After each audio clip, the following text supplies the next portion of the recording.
I'm going to make a start, and today what I thought I would do is base today's card on one of my sample cards for Lisa's show later on today. I'm going to be using this part as the basis for today's card, however it's going to be quite a bit different to this one.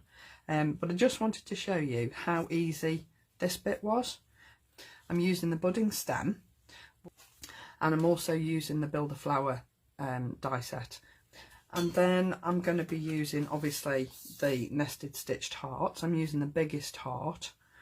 And then I'm going to be using this fabulous sentiment set, the thank you set. Right, those are what I'm going to be using today. And I'm also going to be using this fabulous little heart stencil. First off, I thought what we would start with is the heart. So because this takes quite a while to do, what I thought I would do is start it off, show you how I do it, and then I can just move on and use the one I've already started. Okay, so I've cut my heart out, obviously, and then what I've done is I've taken all of the sentiments that I want to use. I've added them to my acrylic blocks already. Okay, so what you need to be mindful of is that when you're stamping, you need to cover up certain parts of your heart so that the sentiments that might have ink on them don't spoil the overall effect. Okay, so what I would suggest, I'm using a distress ink to stamp with. I wouldn't normally do that. I would normally use a VersaFine Clair or an archival or a Ranger ink or something like that that gives a crisper image. But the reason I'm using this is because I tried a couple of other inks, but if you look, if you can see the colours here, I don't know whether you can see the difference in the colours on here. The top two are the new distress ink colour, the Saltwater Taffy, which is a beautiful colour. It's sort of a peachy pink. And whilst it looks okay there and it stamps okay, it doesn't always give a crisp stamped image. So I wouldn't normally use it for stamping a sentiment. But having used two of the other inks that I thought were sort of a similar colour, this one is, I'll reach them out what I used. This one is an Adirondack Lights in salmon, which is just too light. If I hold it against here, you'll see it's just too light a colour. It's totally different. And then the other one that I thought might work was the Pink Peony, which is an archival, but that's just far too pink. So that's why I decided to stamp with the distress ink on this occasion. But as I say, I wouldn't normally. So, 2 bits of scrap paper so that I can protect the parts of my heart where I don't want ink that isn't right. And I'm going to start with a reasonably long sentiment. So there's lots on here. If I just run through the ones that are on here. So it says, thank you. There's a little thank you. Thank you for all you do. Thank you for the lovely gift. A massive thank you. Thank you for being awesome, for always being there. Thank you so much. Thank you for caring for every moment. So you can see there's a lot of different sentiments there that are all going to fit on this card, and it's all going to tie in because it's all about saying thank you. So to start with, I'm going to be using the for always being there. Now I know my stamp is clean, this bit, but I'm going to use my paper anyway just to be on the safe side. And I'm going to start right in the middle. And I would always recommend you start in the middle because then you can build your words outwards. If you try and start on the outside and work your way in, you will risk ending up with a gap where you can't fit a sentiment in. If you do it this way, you'll always be able to fit something in. It might not necessarily be a full sentiment, but you'll always fit something into that gap. Okay, so next one we're going to do is thank you for your friendship. And for this one, I'm going at a different angle. And really, this is all about your own perception of where you want these words. All right, there's no rule about how to do it right or how to do it wrong. There is no right or wrong way. It's just a case of putting them where you really want them. All right, So I'm going to go over here and slightly off the card. Okay, and it is literally this simple. All you're doing is building up your words in the background however you want them. There's no right or wrong, there's no rules about how you should do it, how you shouldn't do it. And it's just do it how you want it to look. You won't do it the same way every time, I'll tell you that for nothing, because I've tried to replicate what I've done on a previous one, and you can't, because you'll always start with either a different sentiment or in a different place. You'll never get it the same ever. So because there's lots of different ones, this is why I've laid them up onto acrylic blocks already, because otherwise I'd be here forever taking stamps off blocks and putting them back on in a different place. And so doing it this way, the only thing you've got to be mindful of is making sure that you don't put the one you've already used on your white card so that it makes a mess of what you've already done. Okay, and that it is that simple, and all you're doing is just building it up so that eventually, there's the one I've done, you will end up with a full heart. And you can see here how they sort of fall off the end of the card. They come in off the edge of the card as well. So it's just about placing them where you want them. Doesn't really matter how you do it. Okay, so I'm not going to do any more on that, otherwise we'll be here all day. So I've layered this up onto corrugated card, and I don't know whether you can tell, but I've actually painted the edge of the card with a gold acrylic paint. That's my heart already done. Alright, so I'm going to put my paper to one side, and then I'm just going to do quickly my stenciling on my budding stem and my flower that I'm going to be using. I'm actually going to be using the rose off the Builder Flower set.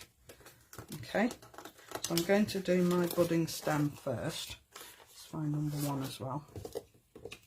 Now what I wanted to basically say with this is don't be afraid of experimenting. So I'm just making sure that all of my things fit on my piece of card without me going over the edge. Okay, so I'm starting with, where's my green? A bundled sage, which is quite a light colour, but I'm going to go in quite heavy with it because I want it to be a really solid colour. As I said, this one's bundled sage. I do like the new saltwater taffy. I think it's a beautiful colour. It's it looked pink when Mr. Tim did his little what have I done that for? That shouldn't be green, that should be pink. So it's the beauty of this. It's so quick, so easy. Just whip a piece of card out, put a new piece of card in, start again. And I've turned it over, so I'm not really wasting any card, am I? Okay, so that's my bundled sage, and then on here I want my saltwater taffy. Don't you think that is just such a beautiful colour? I think it's lovely. Take that one off, that's number 1. Number 2, and what I'm going to say to you now is, yes, your stencils are all numbered, 1, 2 and 3. So that's the order you do them in. But don't be afraid to go back in. After you've finished number 3, don't be afraid to go back in on number 1. If you think, oh, I want to add something here or I want to add something there, don't be afraid to go back in, because that's the beauty of them. Because you can line them up, then you're always going to put them in the right place. If you want to do all one colour, do all one colour. It's your piece of artwork. It doesn't really make that much difference, does it? So I'm just going in here again with the same green, bundled sage. I'm going a little bit heavier with this because I just want this to stand out a little bit more. But it is so quick and so satisfying to see something come to life, especially if you're not normally a colourist. You know, if you don't do colouring, or you don't enjoy colouring, or you're not very good at it, this is the perfect way to do a little bit of colouring and make something look so fantastic. I just think it's a superb way of putting something together. Okay, now you can see my stem here, and it's all the same colour. So now I'm going to go in with this one, which I'm going to use a darker green on. And I'm going to use Rustic Wilderness on here. Wilderness. And I'm just adding this in here, like so. And this will just add a few highlights to the leaves and make them stand out. Might do that pink actually. No, stick with green, Dawn. And then put the extra little bit of green over the top there. Okay, I mean that looks really lovely, doesn't it? As is. However, what I'm also going to do now is I'm going back in with number 1 and number 2. And I'm going to add in a little bit of seedless preserves. Now I know that sounds totally bonkers, and I haven't lost my marbles, honestly. Actually, I'm going to go in with a bit of dark green first. So I'm going to come on the edge of these leaves here. I'm just going to go a little bit of dark green on the edges, just to give a little bit of shadow. Not much at all. And then I'm going in with the seedless preserves, and I'm going to do exactly the same. So I'm just going to come in off the edge here and go right round the edge of that leaf, just to give a little bit of contrast to the colours, a little bit of interest to the leaves. Doesn't matter if you don't like it, throw it away, do what you want with it, start again. Doesn't matter, does it? It's a bit of card at the end of the day. Not really losing anything. Okay, so that's number 1. Went in with number 1. Don't you think, looking at that, how that just lifts those leaves and makes it look a little bit more interesting, rather than just flat leaves? So I'm just going to go in with number 2, and I'm going to do exactly the same. So I'm coming in right round the edges of the stem, because I'm going to go in with that seedless preserves around the edge anyway, so it's not going to make that much difference. It just means I need to clean my brush now, because I've got 2 different colours on it, but never mind. And it doesn't take any time at all. It's so quick and easy. It's just a way of just lifting and adding a bit of interest. And like I've said, it is absolutely, totally personal preference how you do it. Okay, so if I put the lid on that and then go back in with my seedless preserves right on the edge, just to lift those leaves a bit. So just add my little bit of seedless preserves on the bottom here, and then lift that off. And I just think it makes enough of a difference to make it individual to you. And again, you will never do 2 the same. You just won't, because you will never get the colour in the same place. And I'll prove it to you, because this was the one I did in preparation. And look at the difference. I've used more seedless preserves on this one than I have on this one. So yeah, you won't get them to look exactly the same. They look totally different, don't they? And yet they're exactly the same colours as I've just used. Okay, so that's one I can cut out later, and that's the one I've already done. I've also done the rose off the Builder flower, because I want to use the rose to add to here. So the next thing I want to show you is how to line up the thank you sentiment. You won't come across this problem with the other two sets because they're one word, but thank you has got two elements to it. It isn't one stamp, it is two stamps. So what I did was, there are two pieces to this.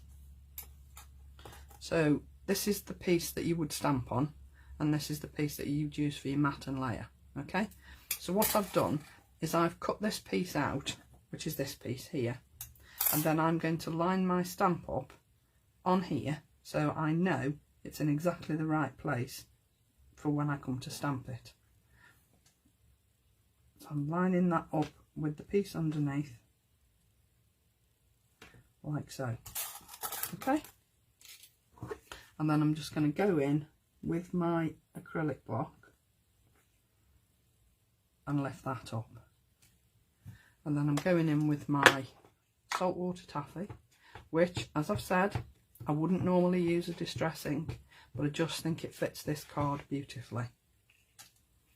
Oh, missed a bit there. Okay, now I know it's going to fit because I've already lined it up on here.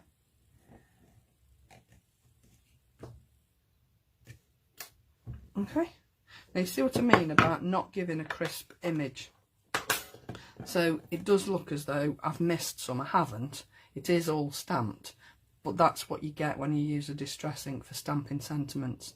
It doesn't give you a crisp image, but I'm happy with how that looks because I think it's going to fit in with the rest of the card. And this piece here is the bigger matted piece, which I've just rubbed saltwater taffy on some card and then cut that out because I want it all to match perfectly colour wise. If you're going to be using inks on stenciling, I would go for the oxides because they blend better. That's not to say you can't use the distress ink, the ordinary distress inks, you can, but they won't blend as well as an oxide. That's why I always tend to go for oxides when I'm sort of blending like this. So the next piece that I need to do is my base card, and my base card, I want a piece in the middle. So I'm using the heart stencil, and I'm using again saltwater taffy, but I'm not adding any ink to this brush. Make sure I've got the right one. And all I'm doing is just going through here with what ink is left on my brush from what I did before. So when I was doing the flowers and when I was doing this piece here, this is the ink that's just left on my brush. Alright, now then, you can see here there's a gap at the bottom, which is fine. All I'm going to do is move this stencil down, but it is a repeating pattern, so you can just move the stencil down and then carry on stenciling your ink through there. And again, you'll see I haven't added any extra ink to my brush at all. All that is whatever was on the brush from what I'd done before. Okay, so that's my panel on the middle of my card. So then I'm adding my heart. I've already put my 3D foam pads on the back. I just think if you layer things up, rather than putting everything flat on a card, I just think because it gives it that extra bit of dimension, I just think it makes your card look a little bit more, I don't know, what's the word I'm looking for? Not professional, just a little bit, I don't know, nicer, I suppose. Sorry, these dies for me are one of your staples that you would use in your crafting. They're the sort of thing that you will go to time and time and time again. There's the stitched hearts, there's the bubble squares, there's the torn edge circles, the rectangles, the slimlines. All those sorts of dies are your staples. You will use them over and over and over again. So, you know, if you haven't already got them, I would consider getting them. Okay, so this is the stenciling that I did yesterday, and I just love how that looks. I'm so pleased with it. So I've already put my pads on, so I'm putting this down here, and I want the stem to be in the middle of the heart. Okay, right, my thank you's going up there, And then this is my other rose. So again, I've already put my pads on my rose. And my rose is going to sit here, like so.